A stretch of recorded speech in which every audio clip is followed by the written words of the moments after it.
These videos are designed to give you the nuts and bolts behind program design in the way that we approach it at Body Development. As most of you know, we've been visited by other personal trainers, strength coaches, physiotherapists, etc. since about 2008. And we've also been able to host people like Charles Poliquin, Andre Benoit, and a myriad of others over that time. And this is our approach that we've taken from all these different knowledge resources.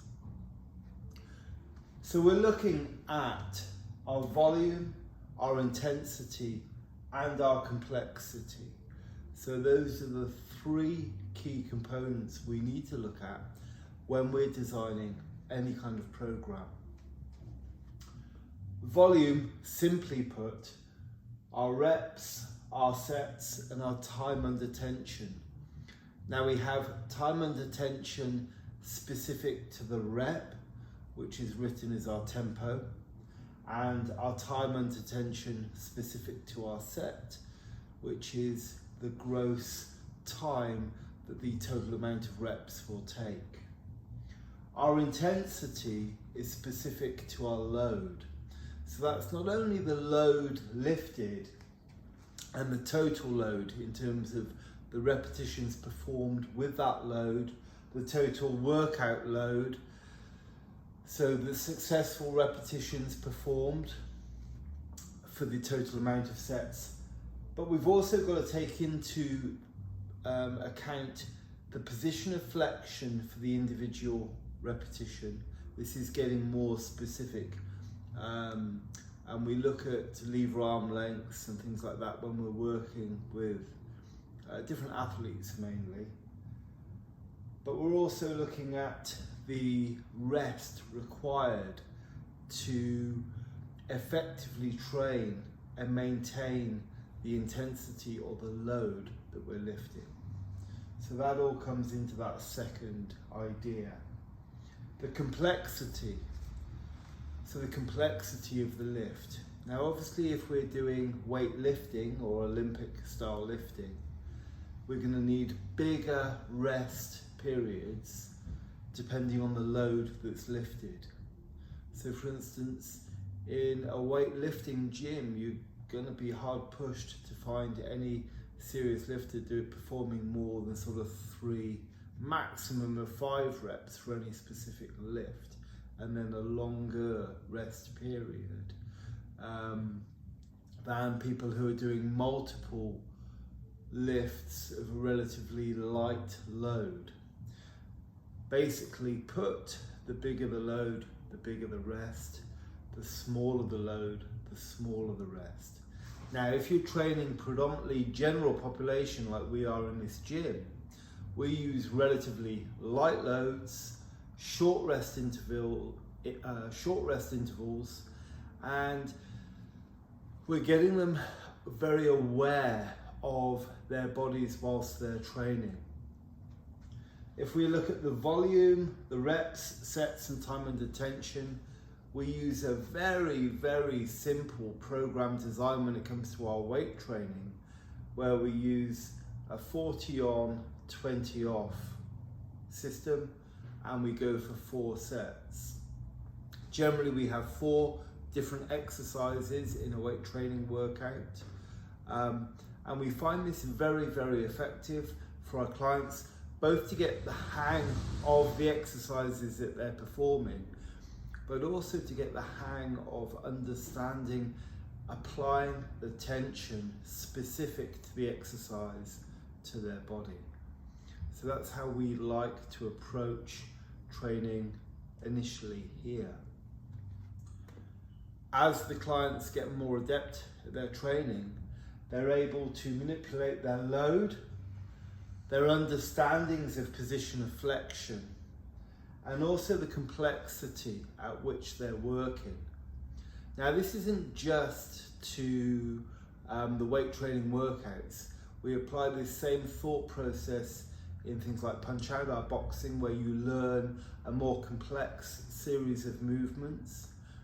In calisthenics, they're learning a more complex series of movements on the rings or on the parallettes or in their floor routine, and over time they'll get faster at being able to perform those, but maintaining a level of tension within their body.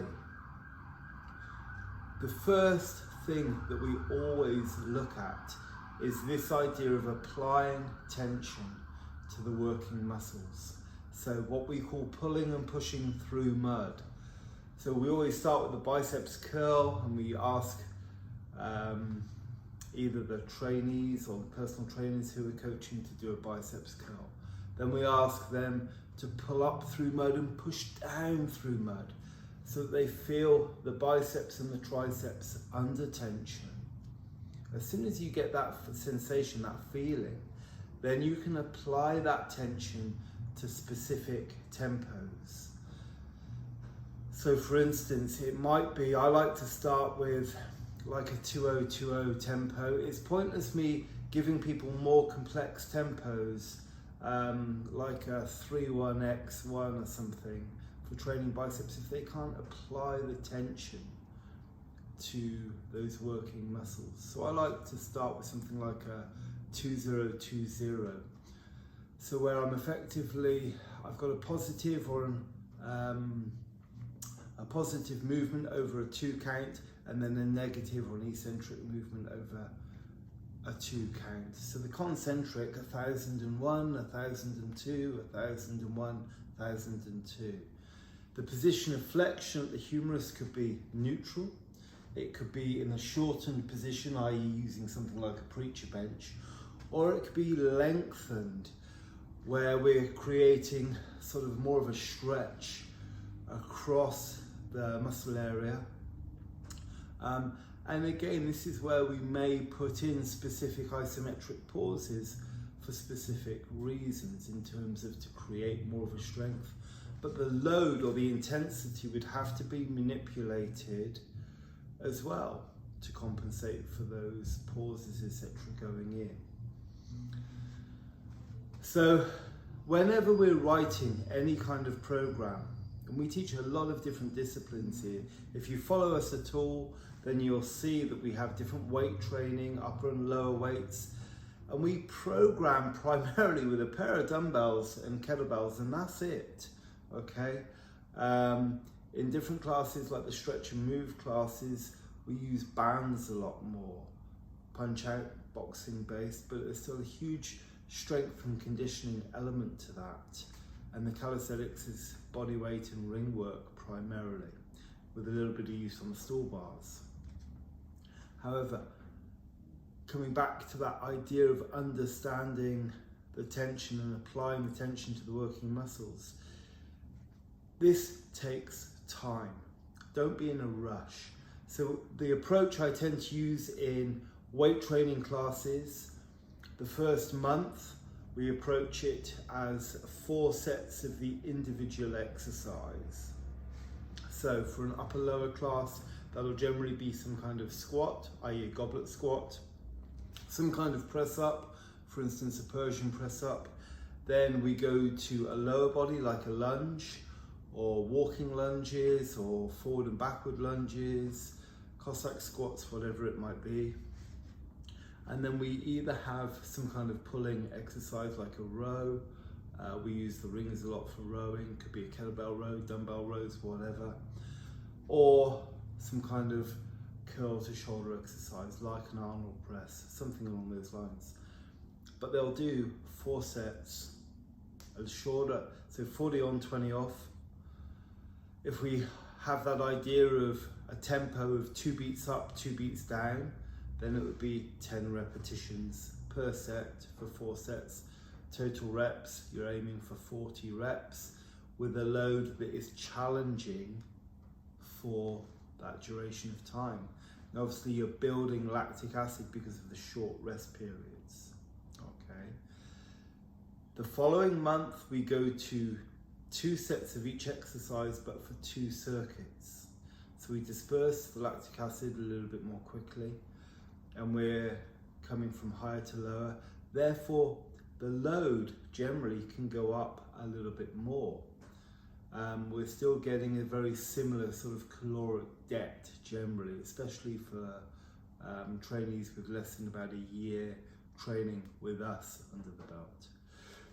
And then the final month in the season, so the season being 3 months, will be a circuit approach. So it's 1 set of each exercise, but for 4 circuits, okay? And again, you've got less of a lactic acid build up. You can generally push the weight a little bit heavier. And this system seems to work exceptionally well for us. And when we tie it in with our Thrive or our nutrition coaching, we get very, very fast but sustainable results. The clients know that the actual exercises are the same over a 3-month period, and then the exercises change just slightly season to season, okay? But they work through that same approach. Very, very simple programming, very effective, and all you need is a pair of adjustable dumbbells and a kettlebell, okay? So that rounds it up for that first video. If you find this stuff interesting and if you want more, we need the feedback. So please give us a like, leave a comment, and subscribe to the channel. And then we will give you more of this and a wide variety of all the different programs that we coach here, with examples of general population performing the exercises in terms of our clients, and some of the athletic clients as well that we coach who are training for specific reasons.